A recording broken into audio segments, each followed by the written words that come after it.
continue to follow that breaking news in the case of a missing college student, Miya Marcano.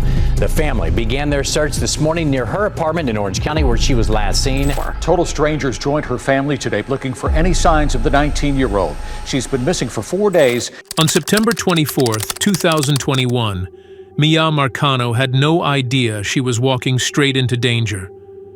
At 4:34 p.m., while she was still at work, someone used a master key fob that belonged to the building's maintenance to enter her apartment. But Miya hadn't requested any maintenance.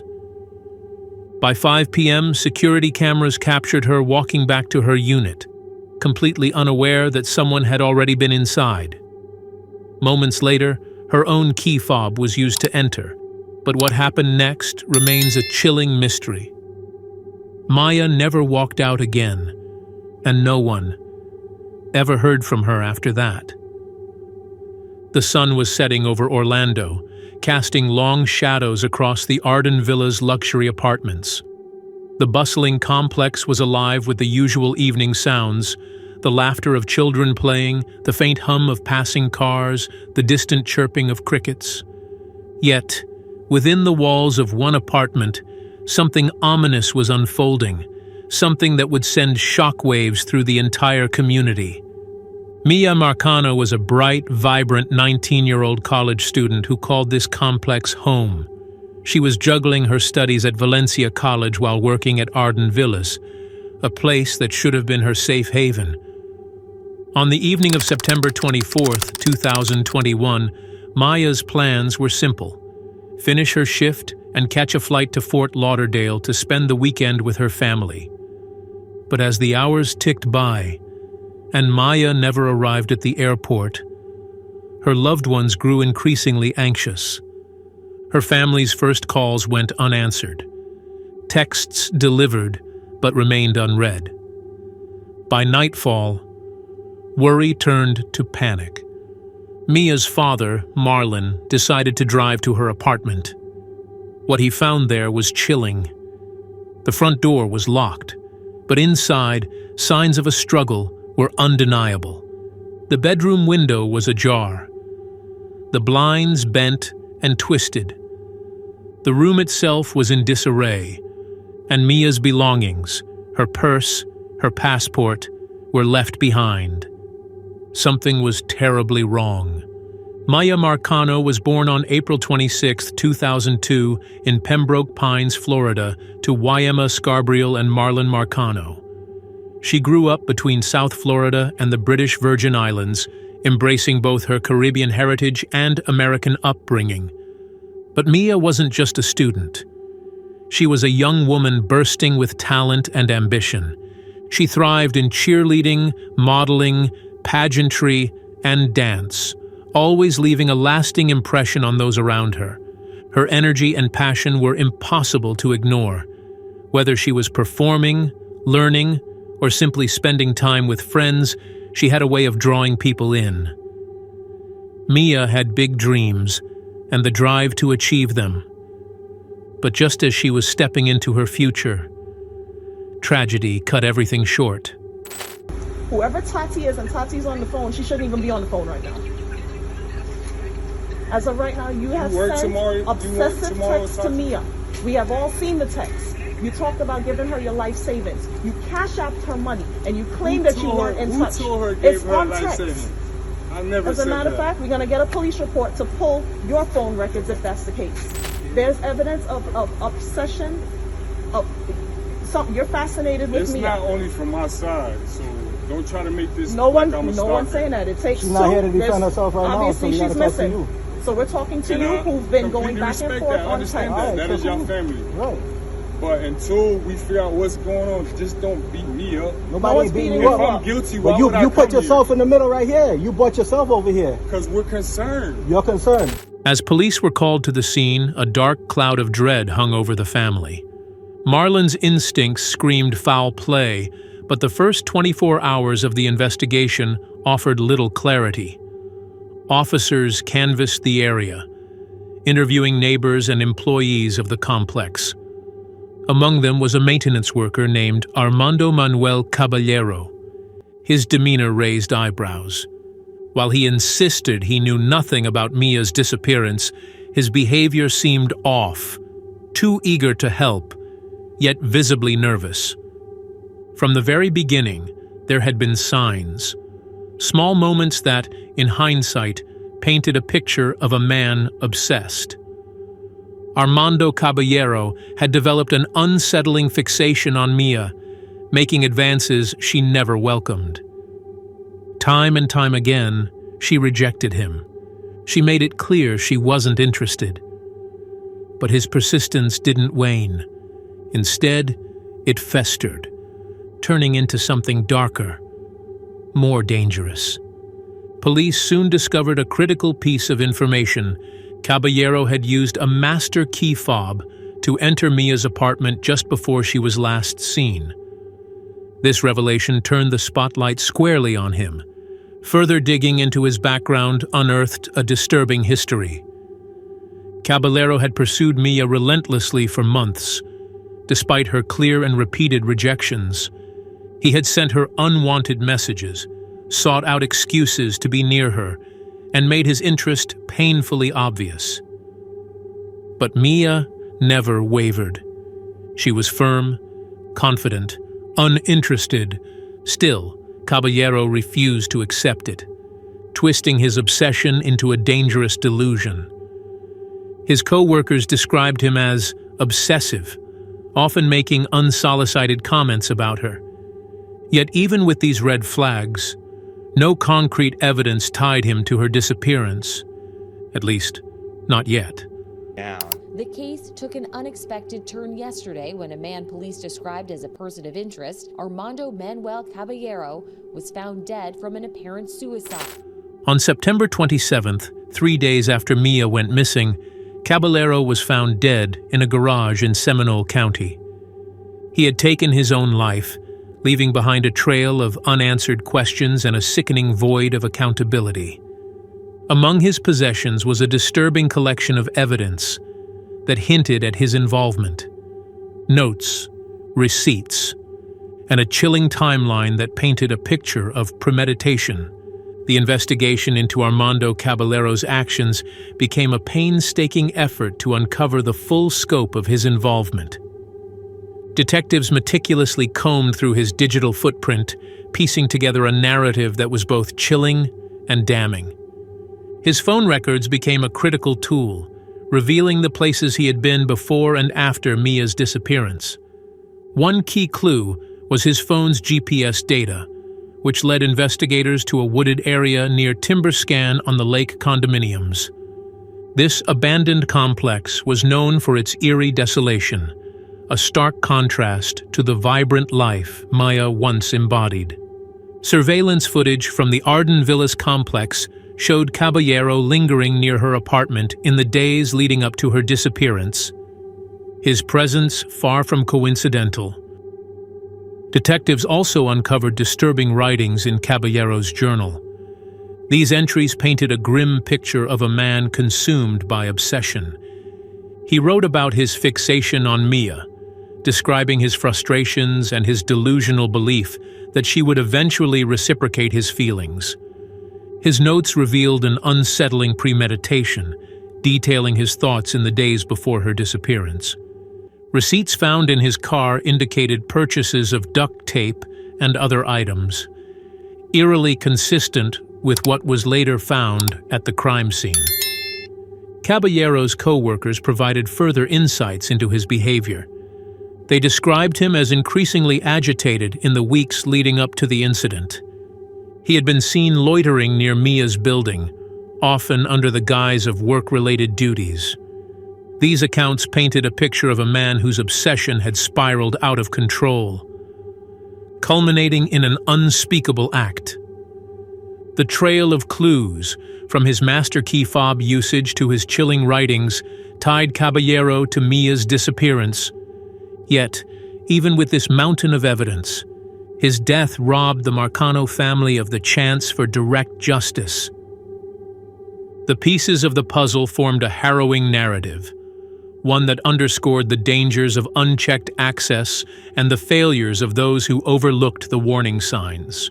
has turned into a community effort. Take a quick glance at your screen here. This is who they are looking for. Total strangers joined her family today looking for any signs of the 19-year-old. She's been missing for 4 days, and this nonstop investigation crosses county lines. We can feel you in our spirits, and I'm asking you to hold on. Send us a signal. Tell us where you are. With Caballero gone, the search for Miya grew even more desperate, and every passing hour weighed heavily on the shoulders of her family, friends, and the investigators working tirelessly to find her. Miya's family refused to sit idle. They organized searches, plastered her photos across social media, and rallied the community for help. Her aunt, leaning on a mother's intuition, was convinced that Caballero held the answers they needed. But just as pressure mounted on him, the investigation took a shocking turn. Around the Sable Club apartments, where the prime suspect in the investigation was found dead. 27-year-old Armand Caballero died in an apparent suicide. Miya's family split up, searching high and low, going door to door and through the woods, searching for any sign of her. Her family adamant they won't stop. The moment Miya was reported missing, her family sprang into action, unwilling to let precious time slip away. Their desperation turned into an all-out search effort, with friends, neighbors, and even complete strangers joining the cause. They scoured wooded areas, checked abandoned buildings, knocked on doors, hoping for the smallest clue that could lead to her safe return. Maybe you saw something, you heard something, and if you can hear me and it's causing this much commotion in your life outside the door, when it was happening to her or him, you should have heard something then too. Flyers bearing Miya's smiling face were printed in the thousands, covering street corners, store windows, bulletin boards. Social media became an essential tool, with her loved ones flooding timelines with urgent pleas for information. Each post carried a singular, desperate message: "Have you seen Miya?" As days passed, the search grew more intense. Volunteers combed through overgrown trails, searched lakes, refusing to accept silence as an answer. Candlelight vigils were held, where the air was thick with sorrow and hope. The glow of flickering flames reflected the unwavering determination of those who refused to give up on Miya. But as hope battled with the grim reality of time slipping away, the truth everyone feared most was just around the corner. Authorities, meanwhile, dove headfirst into Caballero's digital footprint, piecing together the puzzle he had left behind. His phone records became a lifeline to the truth, with each GPS ping narrowing their focus. Surveillance footage showed Caballero pacing near Miya's apartment in the days leading up to her disappearance. His movements deliberate, unsettling. These clues finally led detectives to a wooded area near Timber Scan on the lake condominiums, a place that exuded an air of foreboding, known for its abandoned structures, overgrown foliage. It was the kind of place that seemed to harbor secrets. And now, it would yield a devastating one. This is not the update that I wanted to give to everyone today. Earlier today, the Orange County Sheriff's Office Emergency Response Team was searching the area of Timber Scan Apartments that's off of South Texas Avenue in Orange County, and that's when they discovered a body we believe to be that of Miya Marcano. On October 2nd, after days of relentless searching, the unthinkable happened, deep in the dense brush. Searchers found Miya's body. Her hands and feet were bound with duct tape, and the grim scene spoke volumes about the violence and suffering she had endured. The discovery sent shockwaves through the community. Strangers wept alongside Miya's family. The once vibrant young woman had been silenced in a way no one could comprehend. The hope that had carried searchers forward now gave way to heartbreak, anger, and an unrelenting demand for justice. The revelation shattered her family and enraged the community. How could this have happened? How could someone like Caballero, with a documented history of harassment, have been given unfettered access to Miya's home? These questions fueled a movement for justice, one that reached the halls of Florida's legislature. As the investigation unfolded, more details about Caballero's past emerged. In 2013, he had been accused of stalking another young woman, a case eerily similar to his behavior toward Miya. Yet, these warnings had gone unheeded. The management at Arden Villas came under intense scrutiny for their hiring practices and lack of safeguards. The master key fob system, which gave employees unrestricted access to tenants' apartments, became a focal point of outrage. Miya Marcano's family is preparing to say their final farewell to the college student from South Florida. The 19-year-old will be laid to rest Thursday in Cooper City. A wake is scheduled for Wednesday. Marcano's body was found about a week ago in Orlando. Deputies say a maintenance worker, Armando Caballero, killed her. They claim he used a master key to actually get into her apartment. But the Marcano family is now criticizing the sheriff's office for its investigation. On October 14, 2021, family, friends, and an entire community gathered at the Cooper City Church of God in Cooper City, Florida, to say their final goodbyes to Miya Marcano. The church overflowed with mourners, many dressed in blue, Miya's favorite color, as a tribute to the light she had brought into so many lives. Her casket, engraved with the words Princess Miya and adorned with a crown, was a heartbreaking reflection of how deeply she was cherished. Following the service, a solemn procession made its way to Bailey Memorial Gardens in North Lauderdale, where Miya was laid to rest. As her loved ones stood in grief, doves were released into the sky, a symbol of peace and farewell. Her family, fighting through tears, shared memories of Miya, her kindness, her vibrancy, her unwavering spirit. Their words painted a picture of a young woman who had so much left to give, making the loss even more unbearable. A lawsuit against Orange County Sheriff's Office says the department did not put certain policies and procedures in place when a family begged for their help to find Miya Marcano. Had they taken advantage of those signs that were right there, that we would have learned more about this whole incident. Who knows? In the aftermath of Miya's tragic death, her family sought not only to honor her memory, but also to hold accountable those they believed had failed her. Fueled by grief and a demand for accountability, the Marcano family took legal action against the Orange County Sheriff's Office, OXO. Their lawsuit alleged that deputies, particularly Deputy Samir Paulino, the first responder, failed to properly handle the case in its crucial early hours.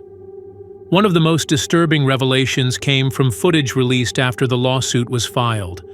In the video, taken around 4:30 a.m. on September 25th, mere hours after Miya was reported missing, Deputy Paulino was seen engaging with Armando Caballero in a casual conversation outside Miya's apartment. Despite Caballero's suspicious behavior and his history of advances toward Miya, the deputy did not detain or question him further. Instead, Caballero was allowed to leave, and critical hours that could have been used to search for Miya were lost. Sadly, detaining Caballero at 4:30 a.m. would not have changed the fact that Caballero left her body at the Timberscan Apartments between 8 and 9 p.m. The night. The sheriff's office later came out in defense of Paulino and the department, claiming there was no probable cause to detain Caballero at the time. However, the Marcano family rejected this justification, arguing that clear warning signs had been ignored. The lawsuit highlighted systemic failures in how missing persons cases were handled, particularly those involving potential violence and stalking. The Marcano family also established the Miya Marcano Foundation to advocate for stricter safety measures in residential communities. Their efforts culminated in the passage of Miya's Law in 2022, mandating comprehensive background checks for apartment employees, stricter access controls, and enhanced security protocols. It was a small but significant victory, a beacon of hope in an otherwise dark tale. Now, Miya is being honored in her hometown of Pembroke Pines. To grant and announce Miya Marcano Day. The city's mayor declared her birthday April 26th, Miya Marcano Day. I'm happy that her name will forever live on, and for that's the only thing I could be at this moment. Grateful and happy.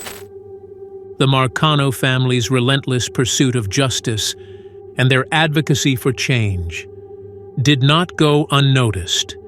In recognition of their unwavering fight, the family was honored with the key to the city of Orlando, and her birthday, May 26th, was declared Miya Marcano Day.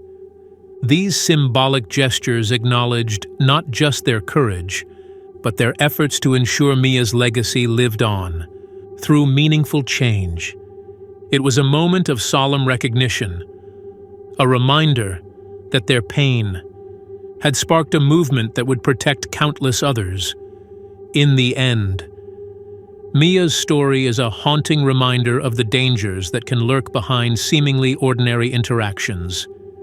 It's a call to action for communities, landlords, and lawmakers to prioritize safety and accountability.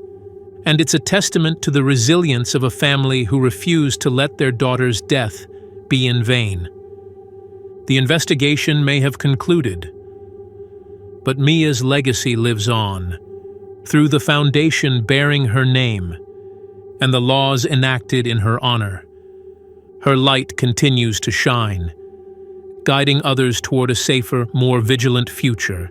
Yet, the pain of her loss remains a stark reminder of the cost of negligence and the importance of listening, truly listening, to the voices of those crying out for help. As we reflect on Miya's life and the tragedy that ended it, one thing is clear. Her story is not just a cautionary tale, but a rallying cry for change.